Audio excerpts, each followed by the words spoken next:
أظهر الحق بالحق وأعزى الأحزاب وأتم نوره وجعل كيد الكافرين في تباب. نحمده سبحانه وتعالى على المسببات والأسباب، ونعوذ بنور وجهه الكريم من المؤاخذة والعذاب، ونسأله السلامة من العذاب وسوء الحساب. أشهد أن لا إله إلا الله وحده العزيز الوهاب، الملك فوق كل الملوك ورب الأرباب. وأشهد أن محمدا عبده ورسوله المستغفر التواب، المعصوم صلى الله عليه وسلم في الشيبة والشباب. خلقه الكتاب ورأيه الصواب، وقوله فصل الخطاب. اللهم صل وسلم وبارك عليه وعلى الآل والأصحاب، ما هبت الرياح بالبشرى وجرى بالخير السحاب. فيا معاشر المسلمين، أوصيني وإياي بتقوى الله وطاعته، فقد فاز المتقون. أعوذ بالله من الشيطان الرجيم. بسم الله الرحمن الرحيم. يا أيها الذين آمنوا اتقوا الله حق تقاته ولا تموتن إلا وأنتم مسلمون. Hadirin sidang jamaah salat Jumat rahimahullah wa rahimakumullah. Tantangan hidup yang keras dewasa ini seringkali menjadikan kita lalai, berpikir jangka pendek, mengikuti apa yang tampak atau apa yang didiktekan oleh media pada saat ini. Berapa banyak di antara orang-orang sekarang yang orientasi barometernya, ukuran gaya hidupnya dipengaruhi oleh apa yang tampak pada media, sehingga waktu, umur semua habis tersita untuk mengumpulkan harta sebanyak-banyaknya, untuk mengejar dunia sedapat-dapatnya. Hadirin rahimakumullah, sebetulnya Islam tidak melarang pemeluknya untuk menjadi orang yang kaya, selama kekayaannya digunakan untuk menolong agama dan sesama. Yang dilarang dalam Islam, ketika orang muslim itu kaya, lalu kekayaannya melalaikan dari Allah, atau kemudian kekayaannya diperoleh dengan cara-cara yang tidak benar. Maka ketika kekayaannya digunakan untuk menolong agama dan menolong sesama, sebagaimana sekarang di negara kita ada saudara-saudara kita yang sedang kesusahan, bencana yang dahsyat, rumahnya habis, hilang hartanya, keluarganya, maka yang dititipkan oleh Allah kelebihan harta, silakan. Maka Rasulullah mengatakan, ni'mal malu sholih lirrajul sholih. Sebaik-baik harta adalah ketika harta itu ada di tangan orang yang soleh. Ketika harta itu ada di tangan orang yang soleh, maka harta itu akan digunakan untuk berbagai macam kemanfaatan.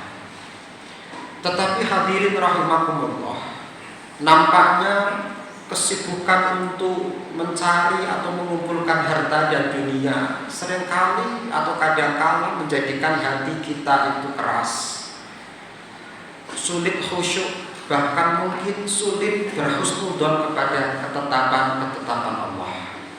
Padahal sebanyak apapun harta dunia yang dimiliki, itu nanti tidak bisa menyelamatkan siksaan ketika menghadap kepada Allah, kecuali disertai dengan qalbun salim. Maka Allah berfirman, yauma yanfa'u malun wala banun, yauma la yanfa'u malun wala banun illa man atallaha biqalbin salim. Nanti kita akan ketemu hari, kita akan menjumpai hari, yaitu hari kiamat, yang pada hari itu tidak lagi berguna, tidak lagi bermanfaat harta, anak yang dulu kita kumpulkan dan kita banggakan, kecuali pada waktu itu kita bertemu dan sholat kepada Allah membawa qalbun yang salim. Maka dari itu ayat ini mengajarkan kepada kita semua betapa pentingnya menjaga hati menjaga kesucian jiwa agar mendatangkan qalbun yang salim, yaitu hati yang selamat. Lalu apa hal-hal atau kiat-kiat yang perlu dilakukan agar seseorang atau kita itu mempunyai jiwa yang suci atau tazkiyatun nafas yang melahirkan qalbun yang salim? Yang pertama adalah bil ilmi, yaitu dengan ilmu. Hadirin yang dimuliakan oleh Allah, tidak dipungkiri bahwa ilmu menjadi salah satu syarat utama kita menghamba dan mendekat kepada Allah.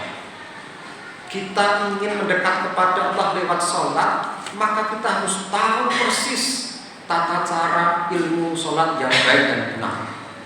Kita ingin mendekat kepada Allah lewat puasa, maka kita juga harus tahu persis bagaimana tata cara puasa yang baik dan benar. Maka ketika kita mendekat kepada Allah, ingin mengaku menjadi orang yang dekat taat kepada Allah, lalu jalurnya tidak pakai ilmu, maka bisa-bisa ibadah itu tidak sempurna, bahkan bisa tidak diterima atau ditolak oleh Allah. Begitu pula dalam menyucikan jiwa atau tazkiyatun nafs.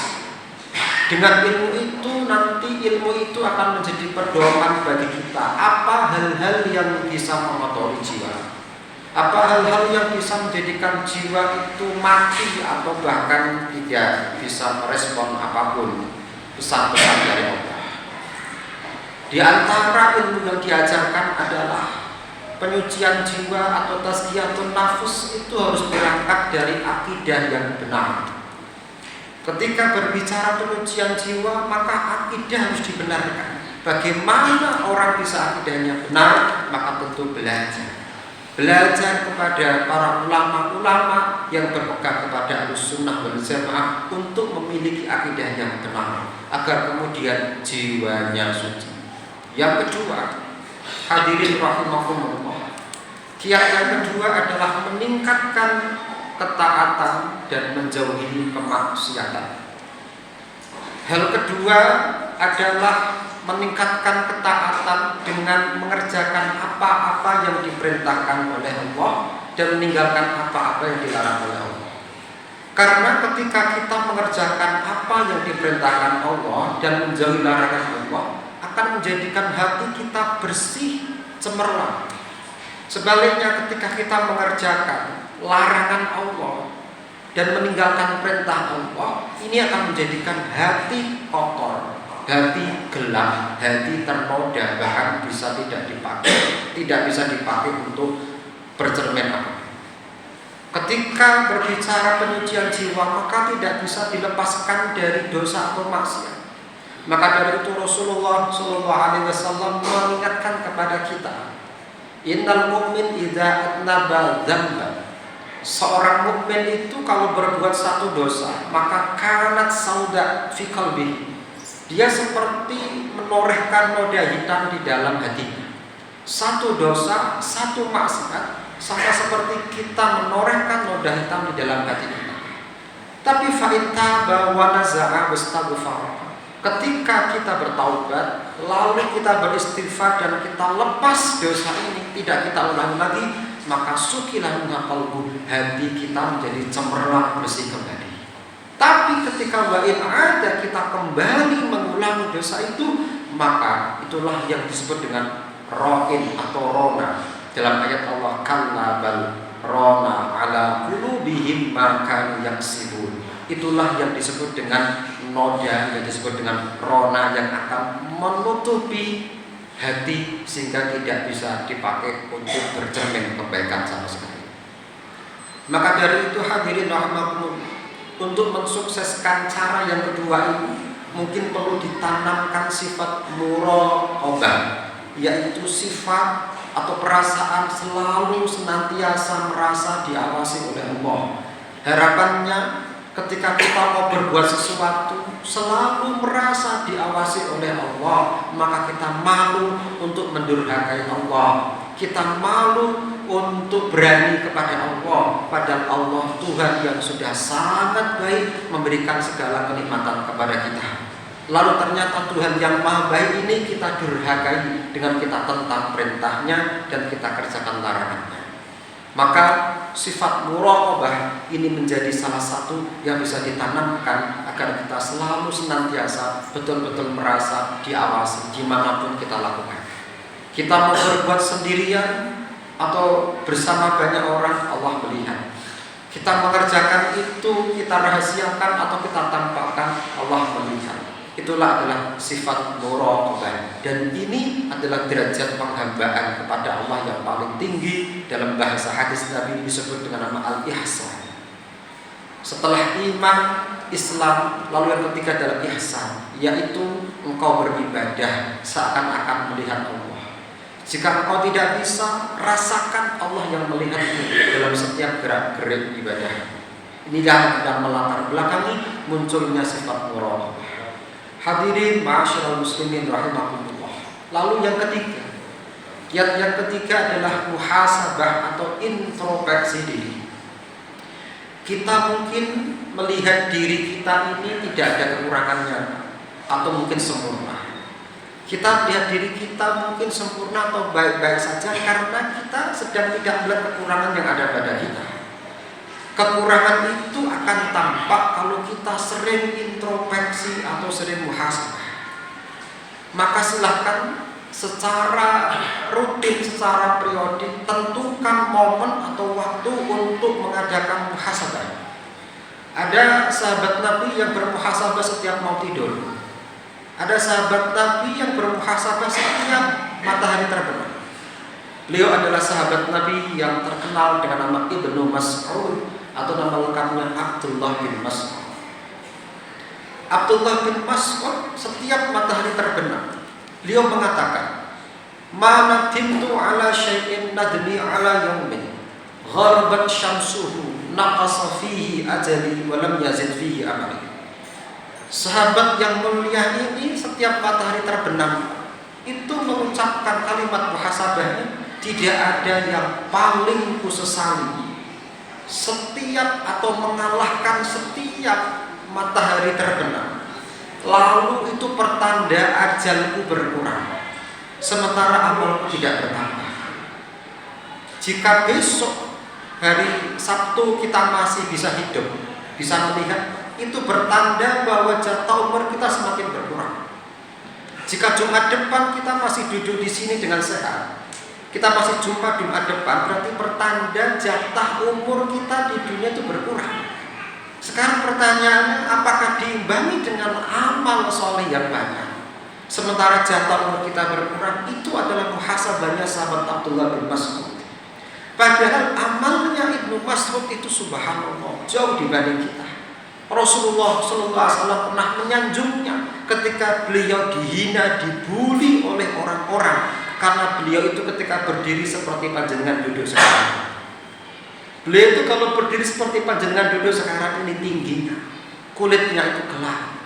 Ketika Nabi perintahkan untuk memanjat pohon arok untuk mengambil kayu bersifat, maka kedua betis yang kecil itu menjadi bahan bulian orang-orang yang ada di bawahnya. Lalu Nabi menoleh kepada orang-orang ini sambil mengatakan, kalian boleh menertawakan kedua betisnya yang kecil karena fisiknya yang kurang sempurna, tapi kedua betisnya ini ditimbang kelak yaumil mizan lebih berat daripada amal soleh orang semisal gunung Uhud. Kedua betisnya Ibnu Mas'ud itu ditimbang nanti pada hari kiamat, kata Nabi, itu lebih berat daripada gunung Uhud. Kenapa? Karena beliau di dalam dirinya mengalir Al-Quran. Rasulullah mengatakan ambil Al-Quran dari 4 orang. Jadi Nabi pernah merekomendasikan dari generasi sahabatnya 4 orang ahli Quran. Yang pertama adalah Abdullah bin Mas'ud, yang kedua Salim maula Hudzaifah, budaknya Hudzaifah, yang ketiga sahabat Mu'ad bin Jabal, yang keempat sahabat Ubay bin Ka'ab. Ini adalah para sahabat Nabi yang langsung direkomendasikan Nabi jika ingin belajar Quran seperti persis Allah turunkan kepada 4 orang ini. Yang nomor 1 adalah Abdullah bin Mas'ud. Ternyata orang mulia ini setiap matahari terbenam itu masih bermuhasabah, menyadari bahwa umurnya semakin berkurang tapi amalnya tidak bertambah. Lalu bagaimana dengan kita? Maka penting untuk menentukan momen tertentu untuk bermuhasabah agar tampak dan muncul kekurangan pada diri kita, sehingga kita berusaha untuk memperbaiki, termasuk dalam jiwa kita. Mungkin selama ini masih ada sering hasud, iri kepada tetangga, kepada orang lain, kepada saudara, atau dendam kepada orang lain, atau mungkin masih punya banyak kesombongan, kenikmatan yang suka dipamerkan. Itu semua akan mengotori jiwa.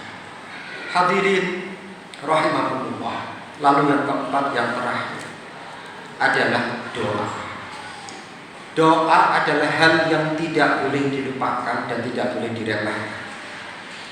Karena Rasulullah SAW mensabdakan bahwa hati manusia semuanya itu yang membolak-balikkan atau digenggam oleh Allah. Maka sahabat Anas bin Malik pernah menyatakan, salah satu doa yang paling sering dibaca Rasulullah, karena Rasulullah SAW yuksiru ayyakul, Nabi itu diantara doa yang paling sering atau banyak diulang disebut adalah doa ya muqallibal qulubi tsabbit qalbi ala dinik. Itu adalah doa yang paling sering dibaca oleh Nabi. Wahai zat yang membolak-balik hatiku, tetapkan hatiku selalu berada di jalan agama. Pertanyaannya, apakah Rasulullah hatinya bergeser? Tidak. Apakah Rasulullah hatinya pernah berubah? Tidak. Tapi manusia yang hatinya nggak pernah berubah masih minta kepada Allah agar ditetapkan hatinya pada jalan agama. Lalu bagaimana dengan kita yang mungkin menit tadi dengan menit sekarang sudah bergeser apa isi hati kita? Tadi sempat punya pikiran berinfak, sekarang sudah lupa tidak mau berinfak. Betapa mudah dan cepatnya hati kita bergeser. Mendengar ini, sahabat Anas mengatakan, ya Rasulullah, nahnu amanna bika wa bima ji'ta. Kami ini generasi sahabat yang semua beriman kepada Engkau. Fa nakhafu alaina. Apakah engkau khawatir kepada kami? Sehingga engkau mengajarkan doa ini, engkau mengkhawatirkan kualitas iman kami? Nabi menjawab, na'am, ya. Generasi mulia, generasi emas masih dikhawatirkan keistiqomahan hatinya. Karena Nabi menyatakan innal qulub baina usbu'ain min asabi'illah. Karena hati-hati semua manusia ada di antara jari jemarinya Allah, alias ada di bawah genggamannya Allah. Yuqallibuha kaifa yasha, yang Allah siap untuk membalikkannya kapan Allah sukai dan kapan Allah kehendaki. Maka dari itu, silahkan marilah berdoa agar Allah selalu menjaga hati kita, membersihkan hati kita.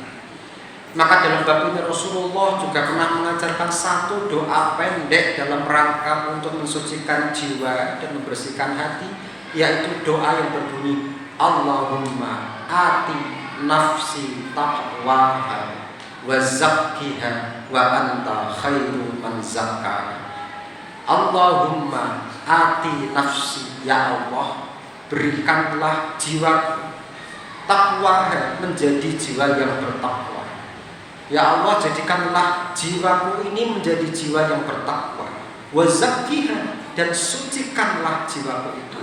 Karena wa anta khairu man zakkaha, karena Engkau adalah zat Tuhan sebaik-baik yang bisa mensucikan jiwa.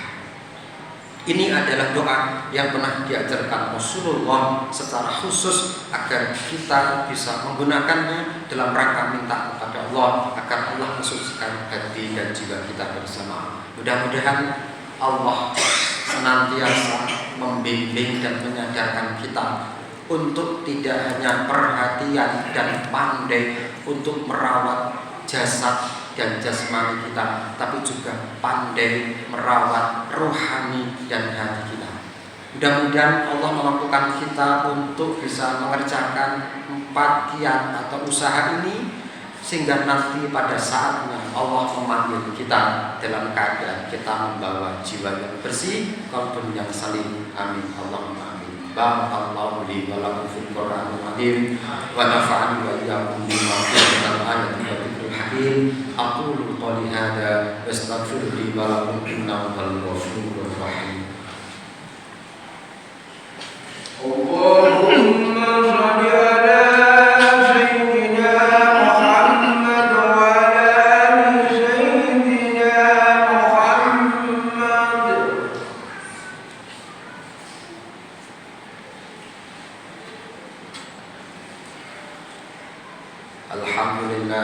Alhamdulillahilladzi arsala rasulahu bil huda wa dinil haqq liyudhhirahu 'ala dini kullihi walau karihal kafirun. Asyhadu an la ilaha illallah wahdahu la syarika lah wa asyhadu anna Muhammadan 'abduhu wa rasuluhu la nabiyya wa la rasula ba'da.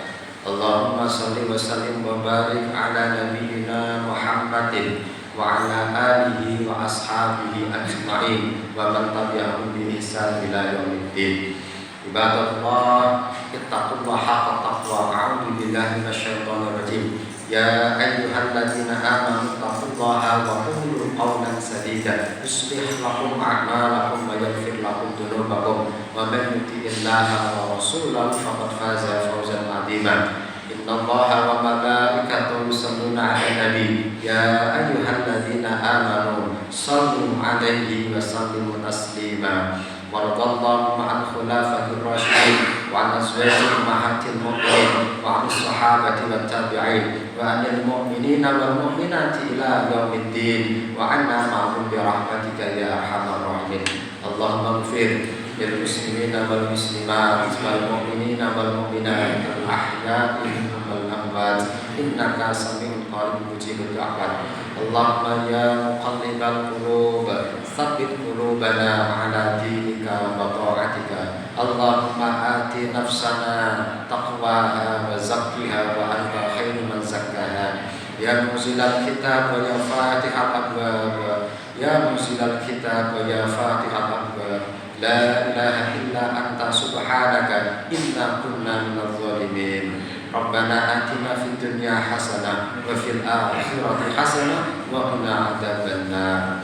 Ibadallah, innallaha ya'muru bil 'adli wal ihsan wa ita'i dzil qurba wa yanha 'anil fahsya'i wal munkari wal baghi ya'idukum la'allakum tadhakkarun. Wa la dzikrullahi akbar.